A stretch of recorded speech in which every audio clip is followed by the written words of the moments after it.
Hello or welcome back, and this video is going to be part 2 to that delicious in dungeon video that I made a few days ago, right? And pretty much if you didn't watch that one, you're probably going to be confused watching this video, so I recommend going back and watching that one.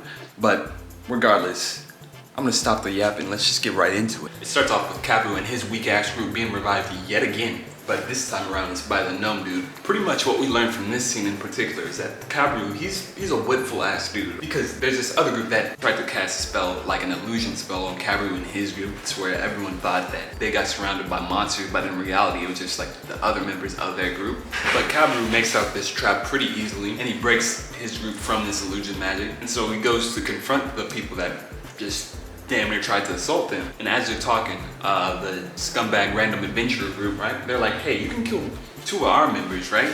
And what we'll do is we'll send them back to the revival agency so we can both make some bread. I don't really understand the economics behind that, but regardless, Kabru, he opts to, how do I say this?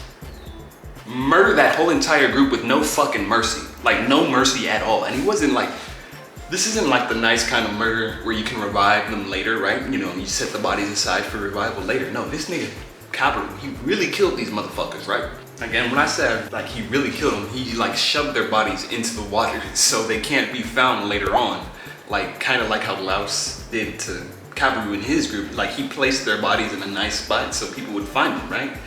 He did not do this shit. He fucking sent them to the bottom of that fucking lake. But before he does that, he loots the food off of these bodies, but none of the loot, right? Because if he took the loot off of them, he'd be no better than these guys. Like, okay, bro, you just didn't murder them or anything, but whatever. We'll look past it. And remember how I said Kabru's, a little whipful? He's able to deduce that the group they're currently going after is Laos and, his group just through like deduction. And this is when we also learn a little bit about Kabru and, his motivations. One thing that interests him and like, I guess gets him going is like all the different interesting people there is, to be found around the dungeon and whatnot. And I guess like all the different interactions that can come from these different people meeting and meshing together. And also like a little bit of a side note, he might be interested in becoming the ruler of this dungeon, but he's not too stressed about that right now. But after this, they start to make their leave, right? And like I said earlier, you can never get from point A to point B just simply like that. So they get attacked by like a sea serpent, but thankfully, this group of random ass Easterners come out of nowhere and make light work of this sea serpent thing. And it turns out that the Easterner dude of the group is the swordman from the original group, pre-dragon incident. And it turns out he's looking for Fallen, and this makes Kabru a little interested in the idea because, well, their goals align. They're both looking for the same people now. And so from this point forward, Kabru decides to follow Shiro and his group.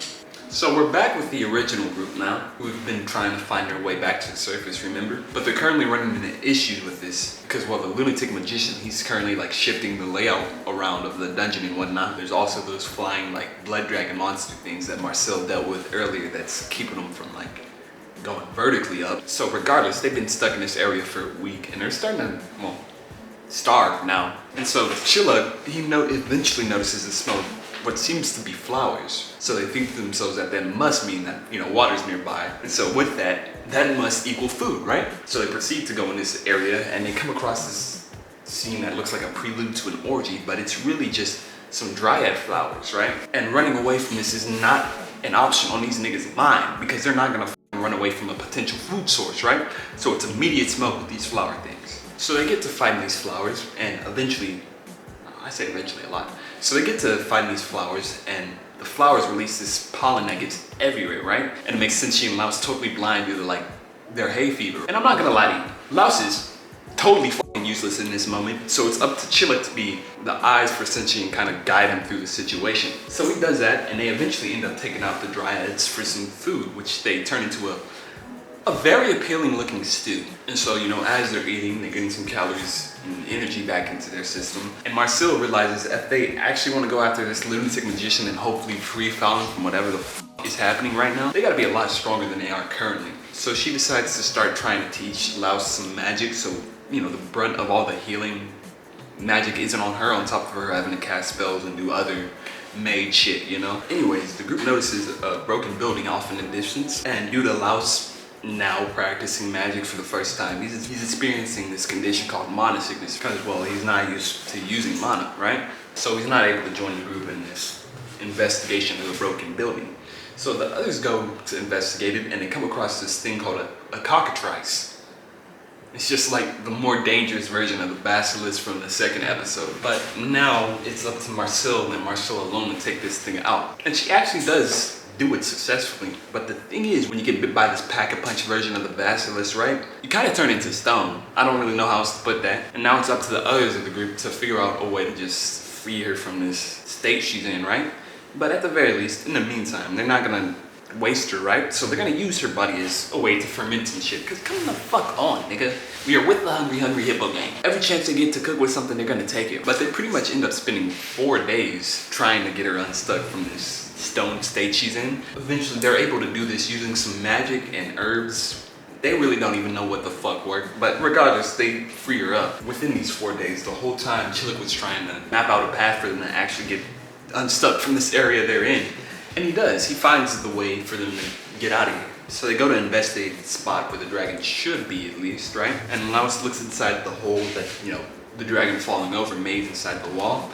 And he notices, well, he gets jump scared by this ghost thing saying that the magician's eye will soon be upon you. And I don't know, apparently ever since Laos started experiencing this mana sickness stuff, he's been seeing and hearing voices. And he's telling this to the group, and honestly, I don't know why this dude is so casual about going schizophrenic and shit, but we continue with the group literally getting jumped by these blood dragon things yet again. And then this is when Marcel gets the idea to get out of this situation by literally clipping through the wall like it's Gmod or some shit. But the reason they're able to do this is because the wall has been recently damaged, and there's these things like called cleaners, right? And they act as the little like decomposers of the dungeon ecosystem, and they also help to like rebuild the structure and the terrain of the dungeon ecosystem. Now with this safety, they're actually able to find their way out of the area that they're in thanks to the map that Chillick made. And so from all this calorie burning that they've been doing with, you know, the walking and shit, they worked up an appetite. And side note, I used to work in the kitchen, and I just gotta thank the animators for animating the fact that whenever Senshi, you know, he takes something off of his cutting board, he uses the back side of his knife. Like, thank you. I cannot put it in the words how much that shit would piss me off when I'd be working in the kitchen and then motherfuckers would scrape shit off with their knife using the sharp side of it. Like, nigga, you are just, are you stupid or retarded, bro? Like, we work in the kitchen, you should know this shit. Use the back side of it so you're not dulling the blade, but I digress. But anyway, Senshi eventually ends up whipping up this nice looking little egg dish, right? And he makes the plate bowl thing out of like these cleaners, right? That are apparently edible. And so, you know, as they're enjoying their meal and whatnot, well, this happens to Laos.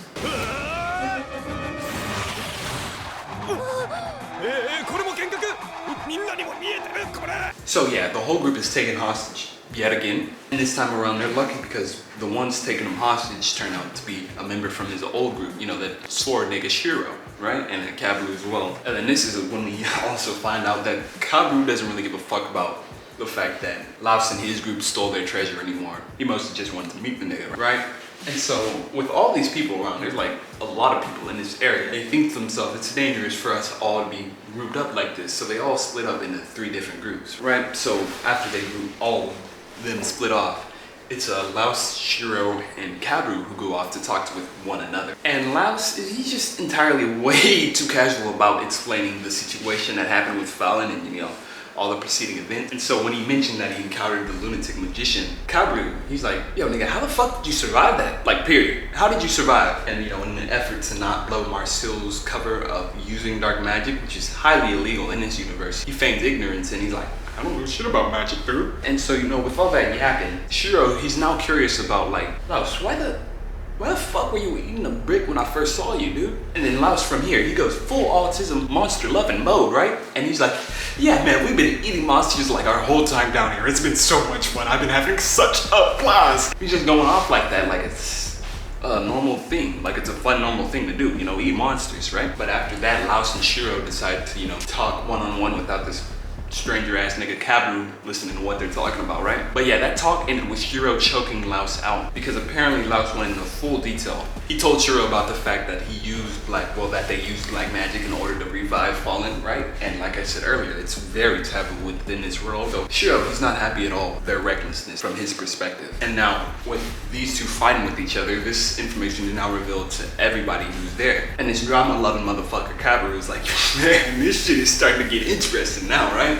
Just fucking conniving ass nigga. But you know, Kabru is sure trying to rationalize with him. He's like, hey, if you were in Laos's shoes, you probably would have done the same thing to save her, right? And Shiro, he does understand that perspective, but the thing that's pissing him off is just Laos's attitude about everything. It's just rubbing him the wrong way while he's just so like casual and like happy-go-lucky about about this whole situation, right? Because just like considering it from an outside perspective, when you're not Laos, you was just like oddly optimistic about everything. Like this shit is crazy. Using like demon magic to revive your sister who was eaten, right?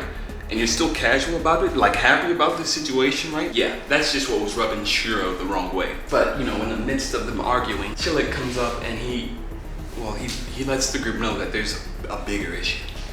While all this was happening between, you know, Shiro and Laos, the other members of the group were, you know, cooking. Don't forget what anime we're watching, nigga, right? And, you know, the fire that they were using to cook, it created this smoke pillar and it alerted the nearby monsters to their location, right? And at first, it's a group of these, like, harpy monsters, which I'm gonna have to censor because these bitches got their titties out and shit. But as the other members of the group are fighting and whatnot, Chilek uses the chaos of the moment to grab Marcel and have a little, like, one-on-one conversation, like, hey nigga, we need to talk, like referring to the use of her using black magic to revive Fallen and, you know, defend from the lunatic magician and all that shit, right? Because, well, the fact of the matter is they're kind of fugitives at the moment, and in the midst of them discussing this, just black out of nowhere, bro, this dead body just falls from the sky, right? And then these two look up and then they get to see whatever the fuck Fallen is now. And I mean, mostly everyone there is shocked because, I mean, nigga, like, what the fuck, right? But almost everyone there is shocked apart from Laos. I mean, he is shocked too, but he's shocked for a different reason. He's just looking up at this monstrosity or whatever the fuck his sister just became. And he's looking at her in awe, right? Like, what, this nigga's fucking weirdo. He's a weirdo. He's looking up at his now murderous, insane monster sister and is like, wow, man, this is too fucking cool. Like, what the fuck? But Chilek, you know, a man who's BTA about that action, he's looking to the leader of his group like, bro, what's the fucking plan right now? What do we do, right? And then Shiro, he shouts like, hey, let's take her down, but don't hurt her, right? Like, I'm sorry, nigga, you just saw her murder like damn near your mother right in front of your face. This is not the time to be talking about some, let's take it easy on her, gang. Like, no, she's a murderous bitch right now. Like, take it up a notch. And then, you know, in an effort to not hurt Fallon when they need to take her down, right? The giant girl they were rolling with gets swatted the fuck away, right? Like, man, nigga, hurt this bitch. This is the time to hurt this bitch. And then after that, she proceeds to choke out the blonde little dwarf lady from Kabru and his group. And so, understandably so, Kabru's like, he's gonna start fighting back at the sight of this, you know, seeing his own team member get fucked up. And this is when Marcel, I usually fuck with Marcel heavy, but like, come on, look at the situation, right? She says something like, stop hurting her, stop, right? And Kabru, he's like, bitch, consider the following, please. Just please consider the following for a second. Your homegirl, she's currently a monster, fucking us all the fuck up, right? So we don't got time for that. And you know, in the midst of this like ranting monologue, Laos realizes in a moment like, yeah, this is no longer his sister. He has to treat her like a monster and then take her down as such. And the moment right when he gathers his resolve, where he's in a perfect position to take her out, she called him his, you know, big brother in like a very human sounding way. And understandably, that makes him hesitate a little bit, and it allows her to make a temporary escape. I don't know if you remember this, but one of the things Kabru does effortlessly is this murder shit, right? Well, it would make sense for you to forget it because he only really did it once, but regardless, he sees this opportunity to sneak up on a Fallon monster thing and then, you know, stab all the vital spots on a human body, right? And he does this shit successfully, but you know, making a little bit of sense. Laos is like, hey, we probably don't want to kill her right now because if we do, it's gonna alert the lunatic magician of what the fuck is happening, and then we'll be in some deep shit from there on. And you know, as Laos is explaining this to Kabru, he fucked around and got his ass squashed by Fallen. And I also did not mention this, but the currently overpowered Dragon Fallen thing, yeah, she can cast spells too, right? So she tries to cast a spell, like this area of effect spell to wipe out everyone in the area of effect, but thankfully Marcel was able to cast a protection spell in enough time just to save the rest of the group. But you know, now battle damaged or whatever from like, you know, the stabs that Kabru gave her, she makes her retreat from the fight, right? So now with the danger not present anymore, they start to go about reviving everyone that got deaded, you know, in this last encounter. And you know, Shiro, with his negative stance on like, you know, the usage of black magic and whatnot, he sees Marcel wanting to help and he's like, don't you touch none of them with your fucking black magic shit, girl! You back up! You back up! Right? And he's just going on like a crazy rant. Just ranting like crazy on, just like, you know, just taking it all out. And then Laos, eventually hearing enough of this bullshit talk, right? Well, not necessarily bullshit, it's kind of justified, but regardless, Laos hearing enough of this, he slaps the shit out of that boy, right?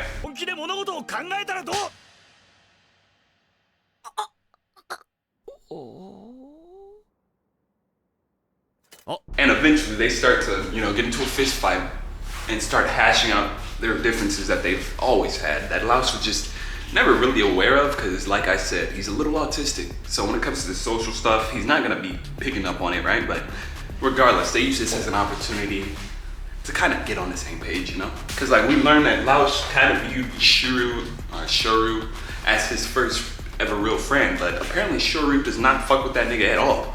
Just because Laos is so, you know, dense and just super unaware of situations, right? But eventually through this conversation, we find out, you know, Laos's real resolve and how he wants to take out the lunatic magician to save his sister Fallen. And sure, he's like, yeah, nah, bro, I might love the girl, but shit, I ain't doing all that.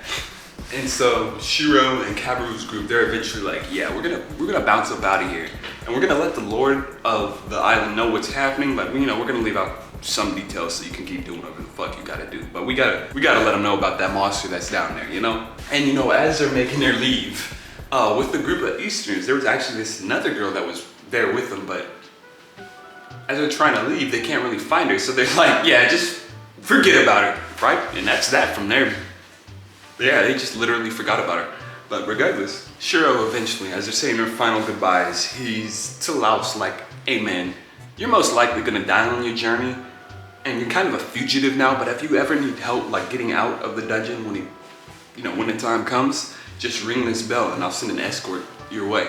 But the group eventually makes their way down to the 6th floor where they encountered the Red Dragon for the first time at the start of this series, right? So from this point on, they're trying to make their way on, you know, to gather their old belongings, right?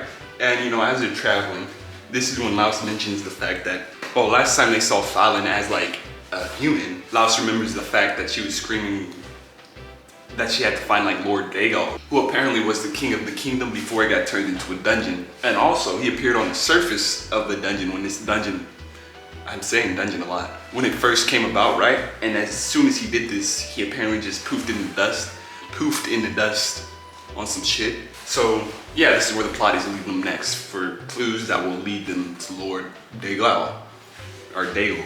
But regardless, a snowstorm comes about and they all grab onto each other to not lose each other in, you know, the thickness of the snow. And when they get to a safe area again, niggas apparently multiply, because apparently they came across a colony of shapeshifters.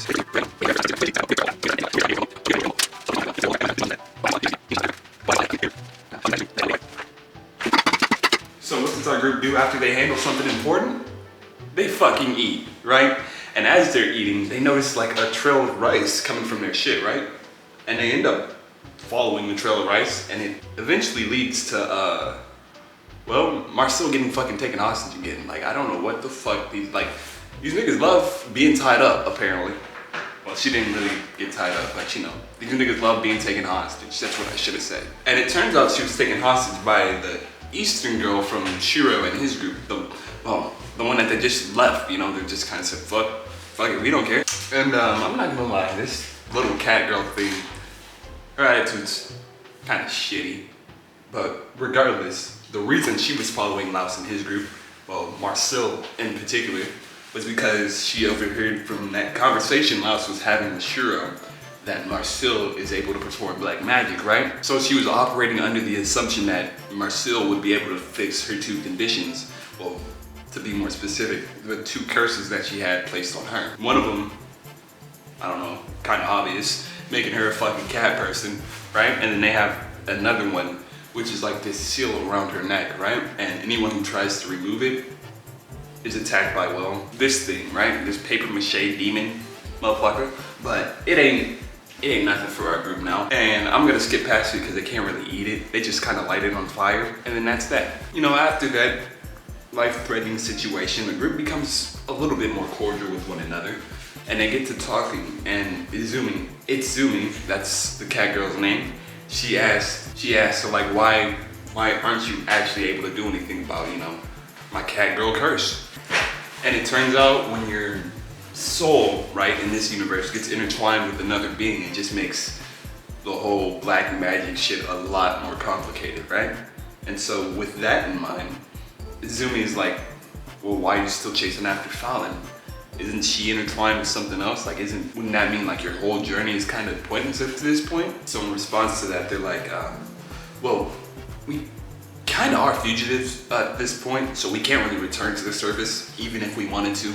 And besides, you know, the moral answer, Fallon is our responsibility. You know, what if she was to be the one to hurt more adventurers, right? It would technically, the blame of that would fall on us. But Laos doesn't see, you know, the souls being intertwined deal to be, you know, as complicated as Marcel made it out to be because of him meeting Izumi, right? Him just meeting her gave him a little bit of hope that, you know, even when they do get to Fallon eventually, that there might actually be something they can do, like at worst maybe get Fallon to a point where she's like similar to Izumi's, you know, cat girl form. Like, hopefully you get what I'm saying. But after resting up for a bit, the group actually comes across like this actual area where they first fought the Red Dragon and got fucked up at. And they come across their old stuff as well, and they see it mostly untouched. So since she sees some fish stuck inside a frozen mound, and they decide to use like a magic circle to get it unstuck. But it turns out this mound was a fucking golem, right? An ice golem. And it turns out Izumi is real useful in a fight. But, you know, with the fish and some other things from the golem, right? They're able to make this egg pudding kind of dish. But I have this in the notes. So this is past me saying it's not current me. But this cat bitch is a real picky eater. So she's not eating any of the plants or shit that's involved in, you know, the meal that since she whipped up, right? But she sees a lamb growing on a plant, right? And she's like, yeah, I'll eat that plant at least. But the thing is, there was also some wolves that were also attracted to this lamb that looks like this plant that looks like a lamb, I should say. And then, you know, Laos goes out to try and save her and shit. But, nah, fuck that. She just leaves Laos for the wolves and leaves him to die. Like, fuck you, biatch. So she goes deeper inside the cave and Marcel follows behind her. And more or less, she ends up getting her arm broken by one of the wolves. Well, it's Zumi.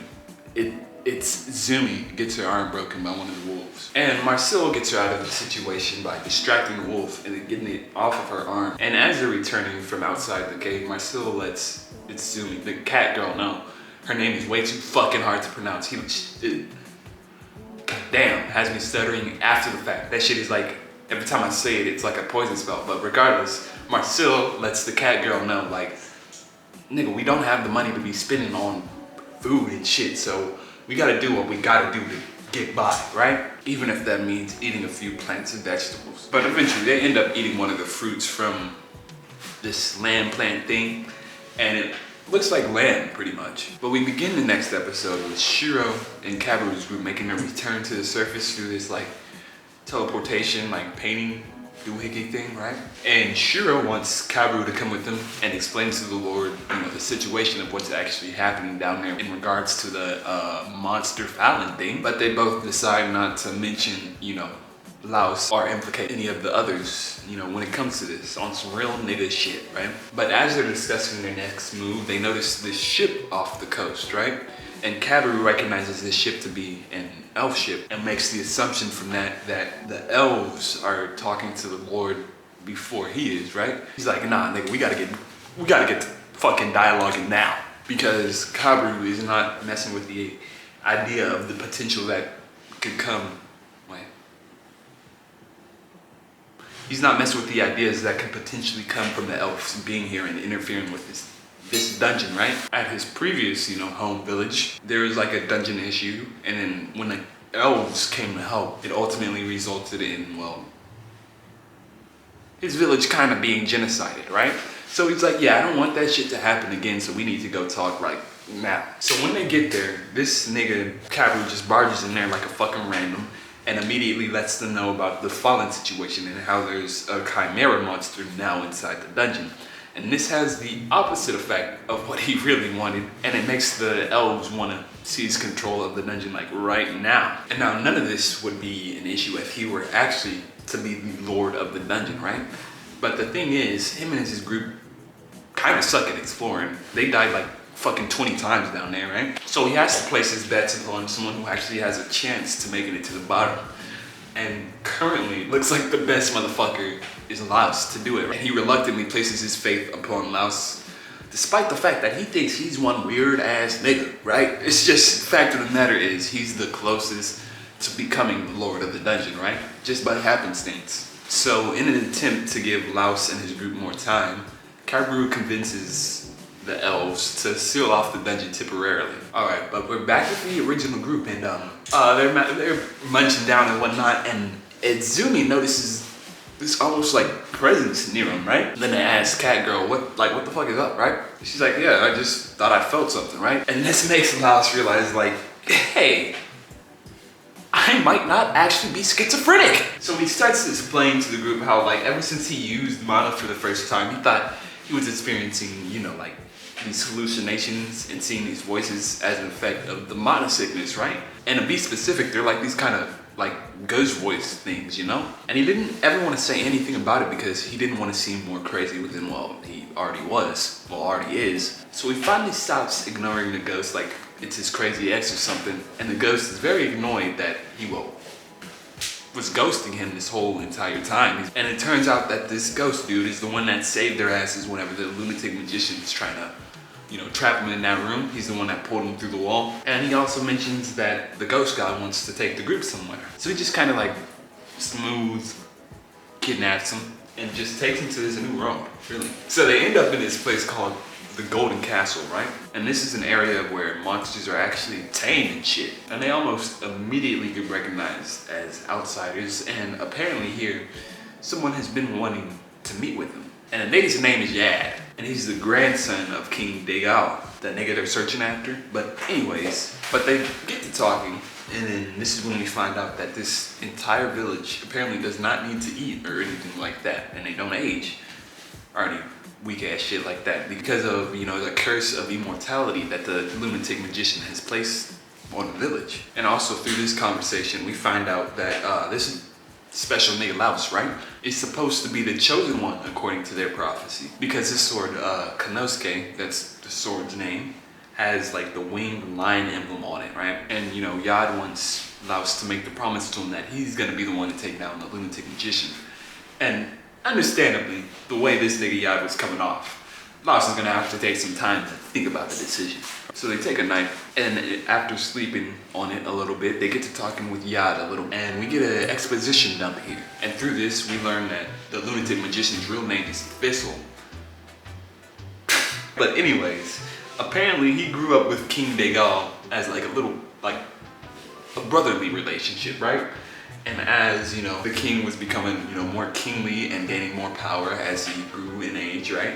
This made Thistle become jealous and search for his own power through his own means. And this eventually led him down the path of dark magic, eventually driving him mad and making him a lunatic magician. And after that little conversation, Yad is like, all right, nigga, I'll stop holding you guys hostage. And he shows them the way back out to the dungeon, right? Then out of nowhere, right? A lunatic magician pulls up on some, what'd you say, nigga? Or Thistle Boy pulls up on some, what'd you say, nigga? But anyways, that's that. And we're back with the original group. And they end up in this like little snowy canal area. And they come across these tracks that they think may be Fallon's, you know, footprints or tail prints or whatever. And upon discussing it a little more, they realize it might actually be a griffin. And look, the mere mention of this fact has Cinchi fucking shook. I mean, like, uncharacteristically terrified at the mere mention of a griffin, right? So much so that when shit starts to get serious, he takes off, he skedaddles. And oddly enough, he ends up getting abducted by the griffin. Well, the group is now like, what the actual fuck do we do? We might have actually lost dude for real, right?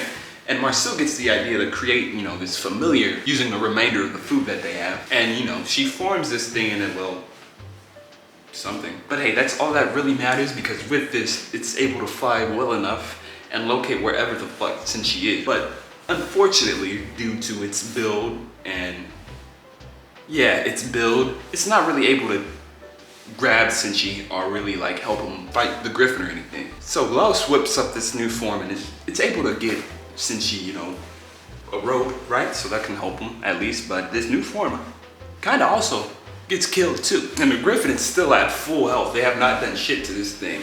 So with that in mind, Marcel comes up with the ultimate form for a familiar to get the job done. You know, to fucking damage this thing good enough and get Cinchi the fuck up out of there. And it's the last chance they got. They only got enough material to make this last one. And she comes up with the ultimate form, the skyfish, right? And through a valiant effort, she gets the job done and takes down this griffin, allowing for Cinchi to escape. But as it turns out, this griffin, even still with it dead and everything, it has Cinchi like really like fucked up on like some high school bully type shit. And you know, the group picks up on this, you know, the fact that Cinchi just seems a little bit off. And so they get to talking, and this is actually like became one of my more favorite parts of the show when I was watching it. Like just, you know, the mystery behind like why Cinchi was so fucked up about, you know, eating this griffin when he's usually so gung-ho about fucking food. Like you've seen this dude. You've seen how this nigga operates, right? So Cinchi, he first started out as a miner looking for ancient artifacts, you know, through this cave and whatnot. And he was, you know, the youngest of his little dwarf mining group. And eventually, like through their search for the artifacts, they accidentally stumble across the dungeon that they're currently in, but in its original gold-plated state, right? And before going deeper into the mine, Cinchi says to the group like, hey, maybe we should go back and, you know, come back just a little bit more prepared, at least. And the rest of the group is like, this nigga's pussy, right? Let's go, you can just wait here and we'll keep moving on. But since she's still being pretty much a child at this point, he doesn't want to be left alone, so he follows behind the group despite being scared. But this is when he begins to notice that the members of the group were beginning to be they were beginning to act a little different, you know, like they were being drawn or something inside the dungeon. And when it was too late, one of the members of the group ended up dying to this flying monster thing, right? And these niggas realize at this point, yeah, we're not built for this. We're some fucking miners, right? So they try to make their way back, but, well, they got lost and they end up trapped inside this dungeon. The situation, you know, the mood really starts to get dire within the group when their goals shift from trying to find an exit to simply just surviving the situation they're in. And the situation is getting even more dire because periodically the griffin that's been chasing him, he's taking out one member of the group just one by one, right? Until there's ultimately only 3 members left in the group. Cinchi and these 2 other adults. And one of the 2 adults are beginning to become a little bit upset with Cinchi because one of the other adults, right, he's giving him food despite the fact that Cinchi's not really doing anything to earn the food. He's not going out there with them to hunt and shit, right? But the other adult retorts with, bro, he's literally just a child, so it's kind of our responsibility to look out for So it's kind of our responsibility to look out for this nigga and like protect him as well. But the other dude goes, man, nigga, we don't gotta protect shit, bro. And the redhead dwarf dude is like, hey, bro, we gotta take this outside real quick. And so they do take this outside. And eventually, since he starts to hear signs of a struggle between the 2 adults, and eventually the sounds of that struggle stopped. And but the weird thing about this is when he returned, he didn't return with the other dude. Instead, he returned with food. And then this dude insists for Senshi not to look outside because they were just attacked by the griffin. But he also insists for Senshi to eat, right? And this has Senshi confused, right? Because how is he realistically supposed to know what the fuck he's eating? I mean, there's one less dude out there, and I don't know if that griffin is actually dead. You tell me to stay inside here, so it's like, what the fuck? How can I 100% say that I'm eating this griffin right now and not the dude I've just been spending the past months of my life with surviving? Albeit, he was a little bit of a bitch, but we still spent that time together. And so he eventually does eat this broth thing that the other adult gave to him, and it's nothing like he's ever tasted before. It's like quite fucking repulsive apparently, but he forces himself to take it down because he can't, like, what the fuck else is he gonna eat, right? But he was too shocked by the situation to leave this room he's been stuck in, because one day eventually the one other adult that was actually there looking for him and caring for him, well, he never returned, leaving Senshi all by himself for fucking years, right? Until eventually one day he gets the courage to make his way outside, and eventually through some trials and tribulations he makes his way back to the surface. But you know, like, one idea he was never able to escape this whole time he's been down there was, what the fuck did I really eat that day? So with this story, taking it all in, Laos is like, hey, why don't you go ahead and eat that griffin, by the way? Like, bro, this nigga is so fucking tone deaf to any social situation, bro. But I mean, at the very least, he does have a point, because this is like it's the only surefire way to prove if what he ate that day was the griffin or not.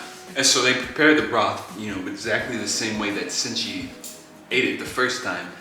And well, it unfortunately tastes nothing like he remembers. So making Senshi feel even worse than he did previously, and realizing that he might have actually, you know, there's a real chance he might have actually ate his friend. But ever optimistic Laos is like, hey man, you might have ate the griffin's cousin, you know, the hippogriff. And through some plot convenience, I'm not gonna lie, there just so happens to be like this, they just so happen to be camped up to this little changeling circle, right? Which has the properties to convert things into the opposite form of it, I guess. And so they put the meat inside this little changeling circle, convert its properties, and have Senshi double down on, like, emotionally traumatizing himself yet again. But this time around, it's a familiar taste. So thankfully, Shinshi's able to confirm in his head that he did not eat his friend that day. Instead, it was just a hippogriff. And with that realization, this really makes the group become a little closer. Well, not a little closer, a lot closer, I should say. So as they're leaving the area, the entire group accidentally ends up stepping into one of these little changeling circle things, forcing them to, well, like, kind of race swap, you know? So they're trying to make their way back to the little changing area that they remember, right? But they can't, because the dungeon, it's a little area where the layouts keep shifting and whatnot. And they end up at this door that would eventually take them further down the dungeon. So they're like, fuck it, let's figure this shit out, right? And then this is when they're trying to unlock it, and then Laos's sword starts to unlock the door, right? But out of nowhere, they just get kind of jumped by these two gargoyles. And due to all this race swapping, Laos is like the only one useful really in his current body. And so he gets everyone past the door so he can close it to get away from these gargoyles. But a small detail I noticed is when he was getting like Zumi, you know, cat girl, now dog girl, to get through the door, he rang that little bell that Shiro gave him just to get her attention, right? But you remember how Shiro said, ring this bell if you need an escort? Well, that nigga for sure rang that bell right here. And I just wonder if that's gonna come into play, like, at all in the second season. But after all that, they get to make some temporary refuge and get to making some fucking dumplings. But they're eating, and Chillik is like, hey, we should really start trying to figure out how to convert back to our bodies, because what about the side effects that come with this? Like, but as they're conversing, they're attacked by these weak ass gargoyles again, right? And in the melee, they end up taking Laos's sword, and they notice that the sword was converted into a different sword due to, like, you know, the spores of the changeling. And so they get the idea to make like a circle with their arms, right? To surround the gargoyles with, to convert them into something else that isn't a fucking gargoyle. And so they do this using the arm circle method, and it actually does work on both the gargoyles. And somehow through this, Laos realizes that they can just convert themselves back most likely by washing the fucking spores off. And so they do, and are pretty much back to their normal bodies after a night of sleep. So the group moves on, and they come across this trolley thing, right? And it just instantly starts moving down once they all get on it. But Laos and Senshi get to chopping it up, and Senshi eventually asks Laos, like, what are you even doing here, man? Like in the dungeon, like what are you doing? And so Laos gets to explaining that he was never really a kid that fit in growing up, right? And he just hated that feeling, so he ended up being like a kind of nomad deserter type deal, right? Just living his life going from place to place to place. So he heard his little sister was in magic school one day and he wanted to go visit her. From then on, that's when they started to tag along with each other and do the dungeon exploring shit. And hearing all this, Senshi is like, yo, bro, you clearly must have not been thinking, because obviously your sister would have been much better off staying in magic school than ending up as whatever the fuck she is right now. And Laos is like, yeah, you're probably right about that one. But one thing he always noticed growing up was the fact that Fallon never really seemed like she had anyone, had anyone in her corner growing up. And that was just even worse with the fact that she was ostracized as a young child for being good at the magic stuff, right? It just made her seem very weird. Which, I mean, I'm not gonna lie, she is kind of weird. But regardless, when Laos left to do his nomad shit, she must have been like, especially alone, because they were never cool with their parents. They never really had that relationship. So he just imagines Fallen living a life of solitude. So he felt it was his responsibility in particular to be there for his little sister. That's the reason why he wants his little sister's company in particular, so she won't have to be alone anymore. But oddly enough, through this determination, it kind of inspires Senshi to come up with this idea. And surprisingly, it's Senshi that comes up with this idea, not Laos, right? But they come up with the idea to separate Fallon from her dragon body by, well, eating the dragon parts of her body, thus driving out the dragon's soul through like digesting it. And so this is like the last scene of the show, right? It just lays it out and gives them some goals moving forward for next season. First off, they gotta defeat the lunatic magician, and then secondly, they gotta fulfill whatever prophecy Yad believes that they will fulfill, right? And thirdly, they gotta find enough people to, well, eat the dragon part of Fallen's body. And yeah, that's more or less where the season ends. Oh my god, but yeah, that's the end of the show, you guys. Fuck, that was the longest video I've ever recorded, right? It took me multiple days to record that shit. I really could have done it faster, but I'll be honest, I've been lazy. Regardless, if you made it to this point in the video and you haven't subscribed, I don't even got anything to say to you. I can't even, please subscribe, right? And if this is like your first time ever seeing me or seeing my channel, surprisingly, I have a bunch of other videos, not necessarily, well, my more recent ones, I guess, apart from like one, they are like this format where I'm going over a show or whatever. So you can check those out too. Or if you're interested, you can like check out any one of my story videos. I have a bunch of stories of me just telling stories about my life and shit, bro. But yeah, I would appreciate it if you could check out the other ones and then like this video, of course, and maybe even share it with your friend if you think they would enjoy this series. But whew. Oh, I didn't mean to hit my light with that, but yeah, I'll stop holding you. I will see you when I see you.